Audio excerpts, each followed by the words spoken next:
Hello বন্ধুরা, সবাইকে স্বাগত জানাচ্ছি আজকের আলোচনায়। পৃথিবীর বিভিন্ন প্রান্ত থেকে যে যেখান থেকে আমাদের আজকের কথা শুনছেন সবার জন্যে আজকের আলোচ্য বিষয় হচ্ছে কানাডাতে সিটিজেনশিপ লাভ করবেন কীভাবে এবং সিটিজেনশিপ লাভের কি কি সুবিধা রয়েছে, সিটিজেনশিপ লাভ করা যায় কোন কোন পদ্ধতিতে এবং সিটিজেনশিপ লাভ করার জন্যে যে যে ডকুমেন্টগুলো লাগে, যে যে সাপোর্টিং বিষয়গুলোর খুবই প্রয়োজন, এই বিষয়গুলি সম্পর্কে ক্লিয়ার পিকচার পাবেন আজকের আলোচনায়। তো এনিহাও যারা কানাডাতে আসতে চান, সবার স্বপ্ন যেখানে ভিজিটর থেকে হোক, ওয়ার্কার থেকে হোক, স্টুডেন্ট থেকে হোক কিংবা পার্মানেন্ট রেসিডেন্ট অ্যাপ্লিকেশন থেকে হোক, সবাই কানাডাতে এন্ট্রি করার পরে একটা স্বপ্ন থাকে যে পৃথিবীর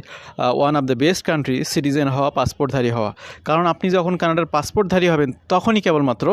এটার যে ওয়ার্ল্ড ক্লাস ফ্যাসিলিটিস রয়েছে ওয়ার্ল্ড ওয়াইড, বিশেষ করে ভিসা ফ্রি ট্রাভেল, এরপরে আপনার উইদাউট ভিসাতে আপনি ট্রাভেল করতে পারবেন। এছাড়াও আপনি ইন্টারনাল অনেকগুলো ফ্যাসিলিটিস